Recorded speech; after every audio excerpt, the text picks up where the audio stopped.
وحشتني وحشتني قوي يا محمود. هتنزل امتى يا حبيبي؟ قريب يا امي، قريب ان شاء الله. يا محمود كده ما ينفعش، السنين بتجري بيك، انت لازم تنزل عشان تتجوز. يا امي طب مش لما تلاقوا لي عروسه الاول؟ يعني انت يا محمود قلت لنا ندور لك واحنا رفضنا يا حبيبي؟ ما احنا بقالنا سنين بنتحايل عليك. خلاص يا امي، وانا موافق. انا فعلا حسيت ان انا كبرت، خصوصا ان انا عديت ال 30 سنه. هي الاول كنت بتدلع عشان كنت لسه فاكر نفسي صغير وعندي حاجه و20 سنه، لكن دلوقتي بقى حسيت فعلا يا امي ان العمر بيجري. خلاص يا محمود، احنا هندور لك على عروسه، واختك منى جنبي اهي عارفها كتير، تقدر تجيب لنا بنت حلال كده وطيبه. قولي له اختك هتنقي لك واحده هتعجبك قوي قوي يا محمود. سامع اختك بتقول ايه؟ ايوه سامعها يا امي. خلاص شوفوا هتعملوا ايه وكلموني. ماشي يا حبيبي، مع السلامه.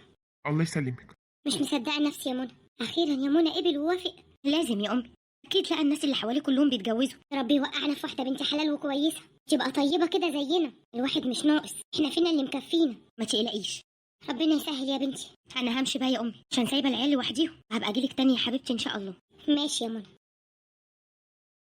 ربنا يرزقك يا ابني بنت الحلال اللي تريحك وتريحنا. انا خلصت لك يا عمتي كل حاجه ووضبت لك كل اللي قلتي عليه، تعيشي يا علا. كتر خيرك يا بنتي. ايه اللي بتقولي ده يا عمتي؟ انت بتشكريني على ايه؟ لو حد المفروض يشكر حد فالمفروض ان انا اشكرك انت. تشكريني على ايه يا علا؟ على انك ربيتيني وخليتيني معاكي بعد امي وابويا ما توفوا. ايه اللي بتقولي ده يا علا؟ ده انت بنتي يا حبيبتي، ربنا ما اردش ان انا اكون ام، بس بعتك ليا علشان اكون ام ليكي واعوضك يا حبيبتي وانت تعوضيني. هو انا لو عندي بنت مش هتعمل معايا زي ما انت بتعملي؟ وانت لو ليكي ام مش هتعمل معاكي زي ما انا بعمل؟ اه طبعا يا عمتي، ربنا يخليكي ليا ويخليكي يا علا ويرزقك بابن الحلال يا بنتي اللي يريح قلبك، وساعتها احس ان انا اديت رسالتي وان انا اطمنت عليكي ان شاء الله يا حبيبتي. هروح اقعد مع مريم صاحبتي شويه يا امي. روحي يا بنتي، انا مش هتاخر، اقعد عندها شويه بس افك عن نفسي واجي على طول. ماشي يا حبيبتي. ربنا يديكي ويرضيكي يا علا ويرزقك باللي يريح قلبك يا بنتي ويكبر خاطرك زي ما انت جابره خاطري على طول.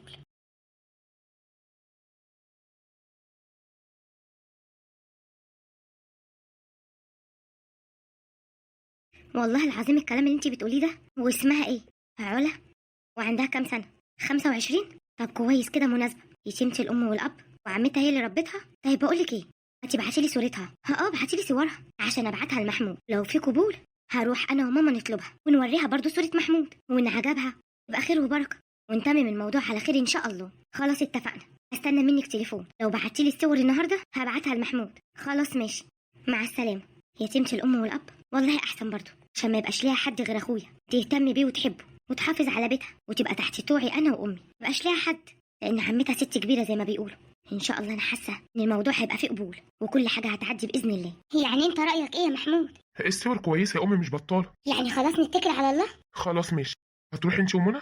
ايوه يا حبيبي، امال مين اللي هيروح؟ خلاص يا امي، اللي انتوا شايفينه كده كده كل المغتربين معايا هنا بيعملوا كده، بيبعتوا لاهلهم هم اللي بيخطبوا لهم وبيجوزوهم كمان. ما انت عارفه يا امي حياه المغترب بيبقاش عارف يعمل اي حاجه لحياته. ما تقلقش يا حبيبي، انت هناك بس احنا موجودين هنا، احنا بدالك يا محمود، مش هنسيبك يا حبيبي. ربنا يخليكي ليا يا امي. ما تقلقش، هنعرفك كل حاجه اول باول. ماشي يا امي، مع السلامه. الله يسلمك يا ابني. ايه يا امي هتروحي؟ ايوه يا منى هروح. امال مين اللي هيروح يعني؟ طب هتروحي امتى؟ بكره ان شاء الله. خلاص ماشي، انا هكلم صاحبتي قول لها تعرفهم ان احنا جايين بكره عشان برضو يعملوا حسابهم. ماشي يا منى.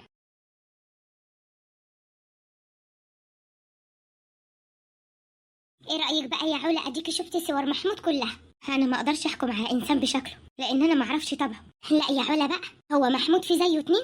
الله اكبر عليه، راجل بمعنى الكلمه، جهز نفسه وبعدين عنده كل حاجه، وقليل قوي يا علا في الزمن ده لما تلاقي عريس مجهز نفسه. اديكي شايفه الاسعار عامله ازاي ولا ايه يا حاج؟ والله اللي ربنا رايده هو اللي هيكون، لو ليهم نصيب في بعض يبقى ربنا هيتمم كل حاجه. ماشي، هو لازم موافقه برضه، هي شافت صورته وهو شاف صورتها، يبقى احنا نتمم الموضوع، وشهرين 3 بالكتير محمود هينزل ويتجوزوا. ايه ده على طول كده؟ ايوه على طول. امال انا بقول لك محمود ابني ما فيش زيه ليه؟ لانه الله اكبر عليه جاهز. انت مش عايزه تجوزيها ولا ايه؟ لا ازاي، ربنا اللي يعلم، ده انا نفسي اجوزها واشوفها متهنيه. انت ما تعرفيش علا دي ايه بالنسبه لي، دي بنتي. ما انا عارفه ان انت اللي مربياه، ربنا يخليكي ليها. تعيش يا ام محمود. ايه يا علا خلاص اتفقنا، اللي عمتي تقول عليه انا موافقه عليه، وشوفوا الجهاز اللي انتوا تقدروا عليه. لا انا هجيب له علا احسن حاجه، قلت لك علا دي بنتي وبرتب من سنين لليوم ده، واللي انتوا هتقولوا عليه انا هجيبه. انا بنتي غاليه وغاليه قوي كمان، يبقى على خيرة الله. وبعدين في ال3 شهور دول يا علا كلمي مع محمود بقى في التليفون براحتك وهتعرفي وهو يعرفك. ولا ايه ست ام علا؟ اسمحي لي بقى اقول لك ام علا، ما انت اللي مربياها وتعتبري امها. وماله يا ام محمود، خلاص على خيرة الله، ان شاء الله خير. عامله ايه يا علا؟ الحمد لله انا كويسه. معلش بقى ان انا مش هقضي فتره الخطوبه معاكي، انت خرجتك وفسحت زي اي اتنين مخطوبين، بس غصب عني. انت عارفه بقى الغربه. لا انا عارفه، ربنا يعينك ويرزقك يا رب. ربنا يخليك يا علا. طبعا كده الشبكه هجيبها زي ما هم اتفقوا في الفرح. عادي يا محمود، مفيش مشكله. بس ما قلتليش يا علا انت عايزه شبكه ايه؟ لا يا محمود، انا ما اقدرش اقول اللي انت شايفه هاته، اللي يكون مناسب ليك برضه هاته، انا ما اقدرش اضغط عليك لان ظروفك انت ادرى بيها. انت طيبه قوي يا علا. ربنا يخليك. بصراحه انا كان نفسي انا اللي انزل واخطبك وكل حاجه، بس هعمل ايه؟ دي حياه المغتربين، مش انا لوحدي اللي بعمل كده، انا كل اصحابي برضه هنا بيعملوا كده، اهلهم هم اللي بيخطبوا لهم. اكيد يا محمود ان كل واحد بيبقى ليه ظروف معينه. خلاص يا علا، انا كده كده امي هي اللي مسؤوله عن كل حاجه، وهي كمان اللي هتشطب الشقه، انت بس لو حابه حاجات معينه بيقولي لها عليها. لا عادي يا محمود، اكيد هي هتعمل الحاجات الكويسه. انت شفتي الشقه يا علا؟ شفتها، رحت انا وعمتي شفناها. وايه رايك؟ جميله ما شاء الله. طب خلاص يا علا، شوفي هتعملي ايه مع امي، هتتفقوا على ايه، الحاجه اللي امي موافقه عليها اعتبري انا كمان موافق عليها. ماشي يا محمود، ترجع بالسلامه ان شاء الله. ان شاء الله. مع السلامه يا علا. الله يسلمك. انت صاحيه يا علا؟ يا عمتي اتفضلي، انا صاحيه. هي يا حبيبتي عامله ايه؟ الحمد لله، كنت سامعاكي بتتكلمي في التليفون، ده محمود؟ يا عمتي. انت حاسه بايه يا علا؟ مرتاحه يا بنتي الموضوع؟ يا عمتي الحمد لله. الشقه عجبتك يا علا؟ يا عمتي كويس عجبتني. انا عايزاكي لو اي حاجه نفسك فيها قولي لحماتك تعملها، مع اني حاساها عايزه تحشر مناخيرها في كل حاجه، وكل حاجه عايزه تعملها على ذوقها. والله يا عمتي ما فارقه، طالما بتعمل الحاجه كويسه خلاص. انا بالنسبه لي مش فارقه يا بنتي، لازم يكون ليكي راي وتختاري الحاجه عشان تعرف من الاول ان انت ليكي شخصيه يا علا. انا عارفه يا عمتي، بس هم ادرى بظروفهم، زي ما هي قالت الدنيا بقت صعبه. لا يا علا، انت مالكيش دعوه الدنيا صعبه ولا مش صعبه، ده حقك يا بنتي. حاضر يا عمتي، انا عارفه انك طيبه يا علا، بس في اوقات لازم تبيني للي قدامك ان انت ليكي حق وانك تعرفي تاخديه. عارفه ليه يا علا؟ ليه يا عمتي؟ عشان يعمل لك الف حساب ويعرف ان انت هتمدي ايدك وتاخدي حقك في يوم من الايام. حاضر يا عمتي، ربنا يسعدك يا بنتي ويبعد عنك كل وحش يا رب يا حبيبتي. ربنا يخليكي ليا يا عمتي، لو امي وابويا كانوا عايشين اكيد ما كانوش هيحبوني اكتر منك ولا هيدوني اللي انت اديتولي.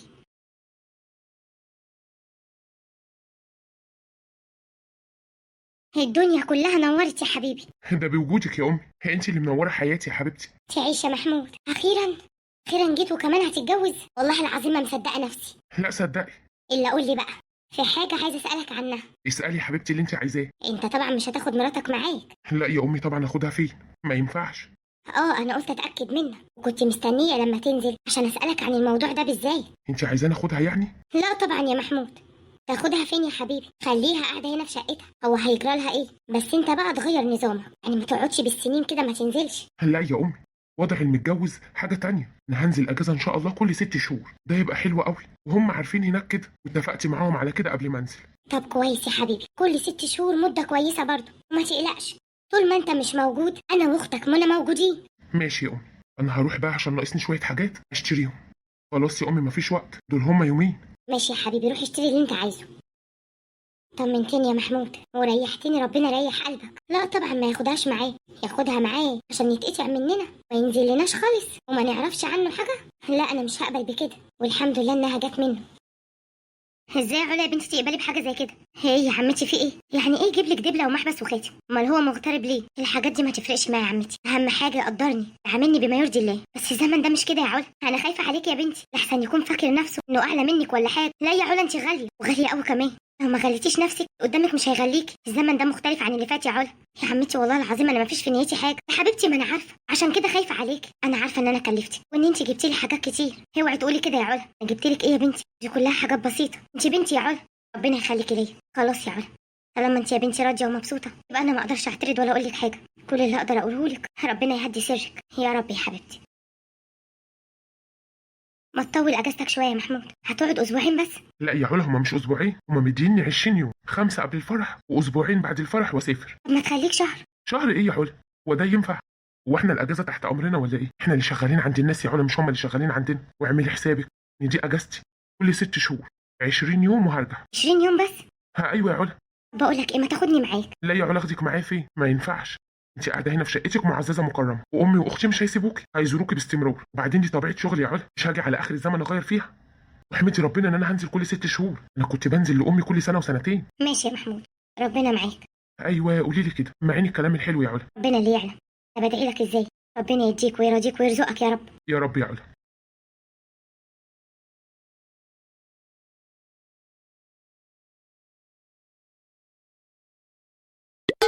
حاضر جايه. اهلا يا ماما، اتفضلي. ازيك يا علا، عامله ايه؟ الحمد لله كويسه. اتفضلي. انا قلت اجي اشوفك واطمن عليكي. ربنا يخليكي. ايه مفيش اخبار؟ اخبار عن ايه؟ عن محمود. هو مش بيكلمك؟ محمود ايه؟ ما هو محمود بيكلمني كل يوم. امال انت تقصدي ايه؟ عن الخلفه. خلفه؟ ايوه. يعني انت حامل ولا مش حامل؟ لا يا ماما انا مش حامل. وانت ايش عرفك يا علا؟ اي ست بتبقى عارفه نفسها يا ماما. وانا مش حامل. بعدين هو انا لحقت؟ هو ايه اللي انت لحقتي؟ لحقتي يا علا. محمود ما هو قاعد معاكي 15 يوم، لسه بقى هنستنى 6 شهور على ما ينزل تاني؟ انا مفيش في ايدي حاجه اعملها يا ماما، والحمد لله على كل حال. الحمد لله. انا ماشيه. طب ما تقعدي معايا شويه. لا شكرا، اللي انا كنت جايه عشانه عرفته خلاص. لا حول ولا قوه الا بالله. يعني انت جايه عشان كده بس؟ اما ربنا هيريد مش هنعوز حيله. وحشتوني قوي.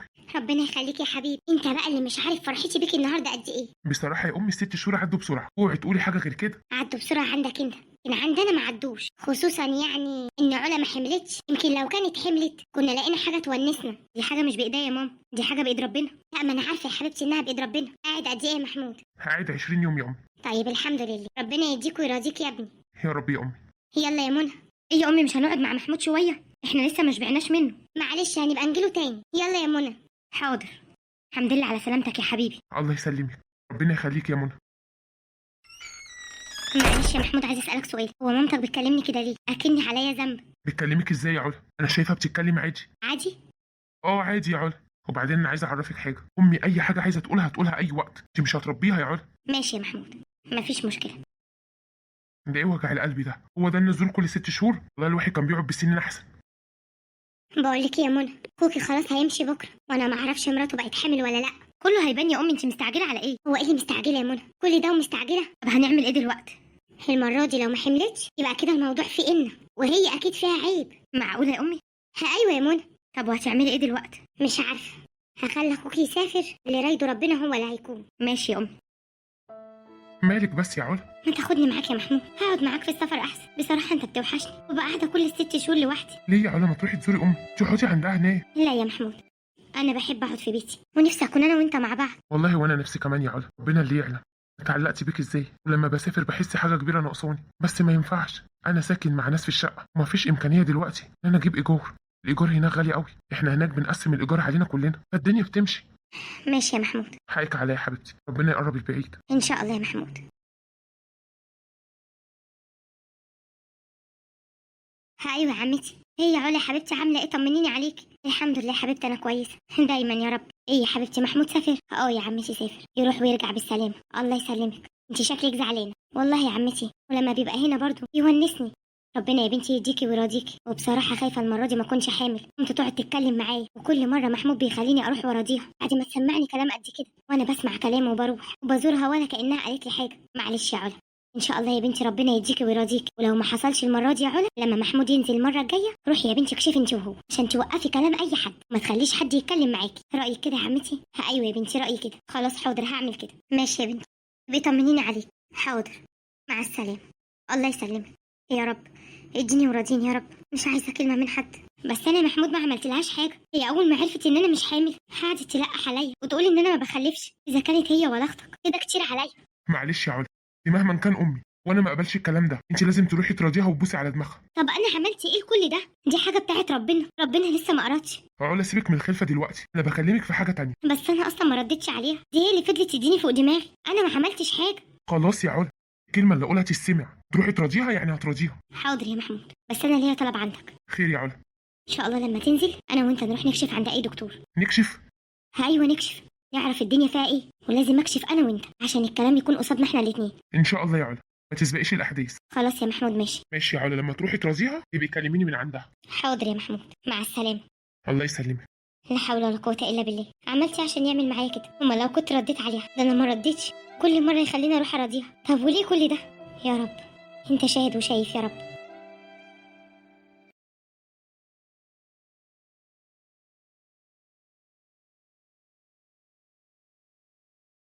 الحمد لله على السلامه يا محمود. الله يسلمك يا علا، وحشتيني قوي. وانت كمان وحشتني قوي. الحمد لله ان ربنا رجعك ليا بالسلامه. انا عمري ما هنسى الايام اللي انا فيها في السفر يا علا. دعمك ليا ودعاكي ليا بصراحه كان بيفرق معايا جامد قوي. وانا لو ما دعمتكش يا محمود ودعيت لك هدعم مين وادعي لمين؟ ربنا يخليكي ليا يا علا. انا بقى ليا عندك طلب. قبل ما تسافر لازم نروح للدكتور. ماشي يا علا، مش ده اللي هيريحك هعملهولك. ماشي يا محمود. خلاص يا علا استريحتي؟ ها يا محمود استريحت الحمد لله. بس انا ما فهمتش كلام الدكتور يا علا، يعني ايه 20 يوم مش فتره كفايه؟ هو قال لك لظروف حسابيه يا محمود، يعني الحسابات بتختلف، واظن كلامهم واضح وباين. ماشي يا علا، يا رب نهدى بقى ونسكت. والله الكلام ده ما تقولهوليش انا. قصدك ايه؟ انت فاهم قصدي كويس يا محمود، والحمد لله الموضوع خلص وربنا كريم. ان شاء الله يا علا.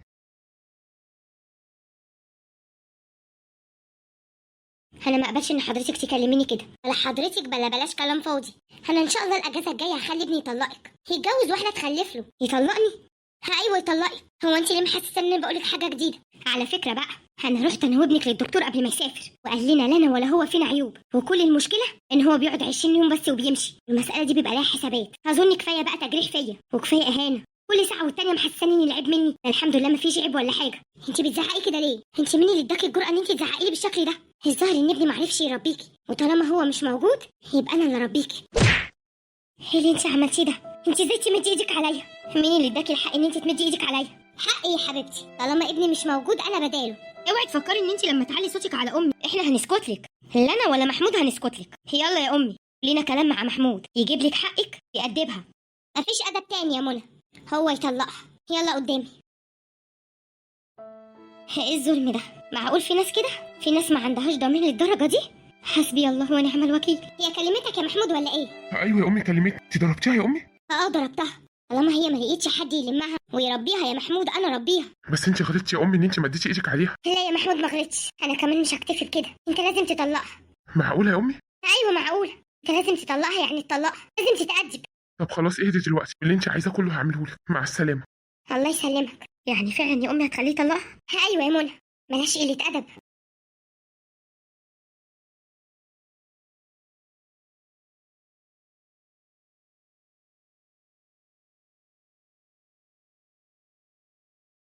يعني ايه يا علا؟ يعني مش هتسمعي كلامي المره دي؟ اسفه يا محمود، كل مره كنت بسمع كلامك وتقول لي روحي وبوسي على دماغهم، اقول لك حاضر، لكن المره دي لا، لا والف لا. امي طالبه ان انا اطلقك يا علا. براحتك يا محمود، دي حاجه ترجع لك. اصلا ان امك تمد ايدها عليا انت تعدي الحكايه، كمان عايزني اعتذر لها؟ لا يا محمود، لا والف لا. وانا مش هنصرك على امي يا علا، انت طالق. طلقتني؟ طب الحمد لله، والحمد لله انها جت على قد كده. مع السلامه يا محمود، حسبي الله ونعم الوكيل. ازيك يا علا؟ الحمد لله. انت بتعيطي؟ مالك يا علا؟ في ايه؟ محمود طلقني. يا لهوي يا علا طلقك؟ ايوه طلقني. امه واخته السبب، طلب مني ان انا اروح اعتذر له بس انا مرضتش. مش عارفه اقول لك ايه يا بنتي، حسبي الله ونعم الوكيل في اي حد يخرب بيت وليا. الحمد لله. انا بلم هدومي وراح عند عمتي لحد ما اشوف ايه اللي هيحصل. ماشي يا علا، وانا هكلمك في التليفون على طول لحد ما نشوف الدنيا فيها ايه. معلش تعبكي معايا. هي اوعي تقولي كده. حسبي الله ونعم الوكيل.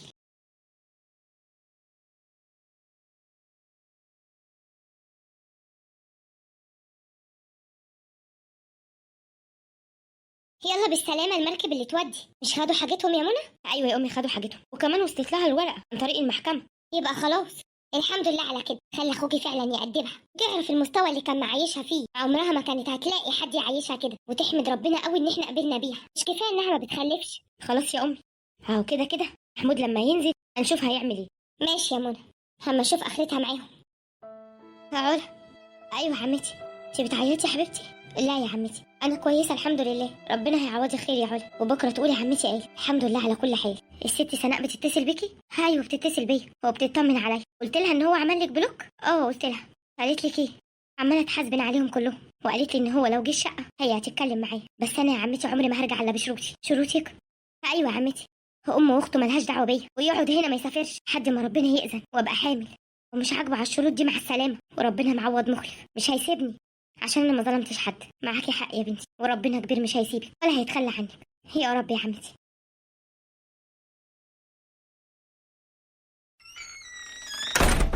يا خساره يا علا، ده انا حبيتك وحبيت تبتك ودعاكي ليا ودعمك ليا. تعنيدي ترضيش تروحي تعتذري لامي؟ انا مهما كنت بحبك. ممكن تكون علا. اهلا يا ستي سناء، اتفضلي. الحمد لله على السلامه يا محمود يا ابني. الله يسلمك. ليه يا محمود كده؟ ليه يا ابني خربتي بيتك بايدك؟ انت تلاقيكي عارفه كل حاجه طبعا، ما انت على طول كنت قاعده مع علا ما بتسيبهاش طول فتره ما انا مسافر. دي علا غلبانه وطيبه يا محمود. معلش، اللي حصل سوء تفاهم، بس هي اللي عندي بتاعها اللي وصلها لكده. انا عايزك تكلميها يا ست سناء، عايز ارجع لها. انا لسه كنت بتكلم معاها، هقولها لو رجعت يا محمود هترجع بشروطها. شروطها؟ ايوه شروطها. بتقول ان انت ما تسافرش تاني، تفضل معاها لحد ما تخلف، وتبعد مامتك واختك عنها، وما لهمش اي حكم عليها. من امتى علا بتعرف تتشرط؟ الانسان بيتعلم يا ابني، بعدين هي ما اتشرطتش في مال ولا ذهب، اتشرطت في عيشه، من حقها تعيش يا محمود. انا عايزاكي تساليها تاني، انا واثق انها هتفرح لما تلاقيني هرجعها. هي ملهاش حد غير عمتها، اكيد هتفرح بيا ان انا عايز ارجعها، وهتنسى حكايه الشروط دي. خلاص يا ابني انا هكلمها، وان شاء الله اللي رايده ربنا هيكون، وهيكون خير يا محمود. يا رب. انا هتعبك معايا يا ست سناء، بس ربنا اللي يعلم، انا بعتبرك امي التانيه. اوعى تقول كده يا ابني، عينيا ليك، وفرحة عمري لما الاقيك انت وعلا مبسوطين، لان انتوا تستاهلوا ده. انا هكلمها وارجع لك. كده هتفرح لما تلاقيني هرجعها. الشروط دي استحاله ان انا اقبل بيها ولا ارضى بيها، اللي خلاني سبتها 6 شهور علشان تتأدب، هارجع اسيبها 6 شهور كمان، يمكن المره دي تعقل بجد، لكن مش هخليها ابدا تتحكم فيا حتى لو كنت حبيتها.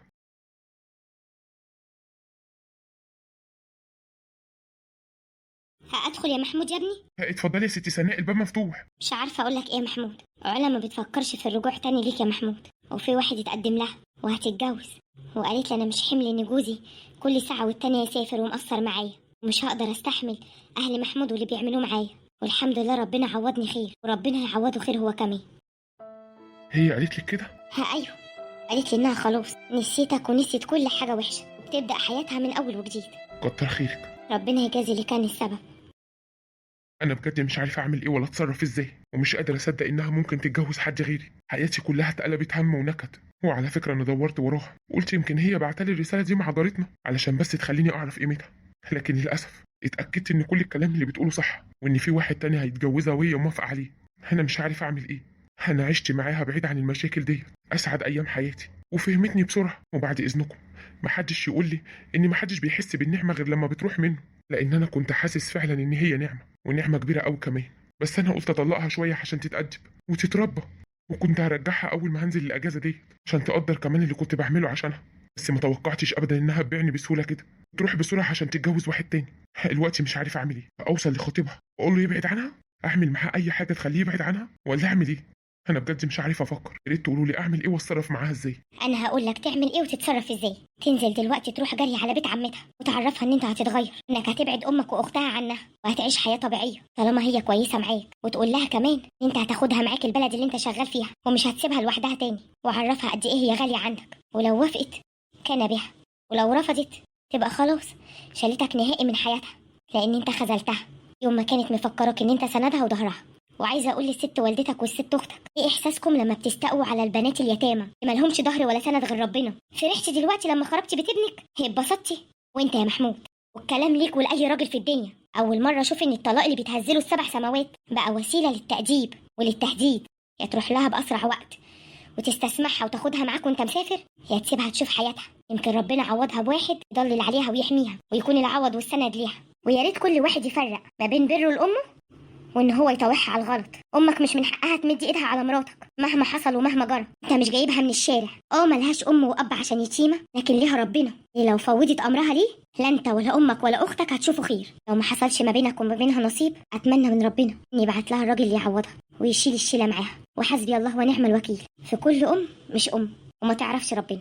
وده اخر كلامي، واستنى يا استاذ محمود راي المتابعين، هيشاركوني الراي يا هيقولوا لك اراء مختلفه. وربنا يصلح حالك وحالها يا رب العالمين. انا بقى طمعانه في طلب منكم النهارده، وعارفه يا احلى عيله ان انتوا عمركم ما خذلتوني. في واحده اختنا هنا من المتابعين طالبه منكم ان انتوا تدعوا لها، اسمها اماني، تدعوا لها ان ربنا يرزقها بالذريه الصالحه عاجلا غير اجلا، عشان هي بقى لها سنين لسه ربنا ما ارادش انه يراضيها. فعايزين كلنا ندعي لها ان ربنا يديها ويراضيها، وانا اول واحده. ربنا يديكي ويراضيكي ويكون عينك بالذريه الصالحه، اللهم امين يا رب العالمين. ولو الفيديو عجبكم ما تنسوش الاشتراك في القناه واللايك الجميل وتعليقاتكم الحلوه قوي اللي بتفرحني. وبالله عليكم ما ننساش اللايك والتعليق الجميل، عشان دي الحاجه الوحيده اللي بترفع الفيديو، وبالذات اللايك يا احلى عيله عشان بيساعد الفيديو انه يوصل لاكبر عدد من المشاهدين. وان شاء الله القناه تكبر وتكبر بكم انتوا يا احلى عيله في الدنيا. وفي الاخر استودعكم الله الذي لا تضيع ودائعه.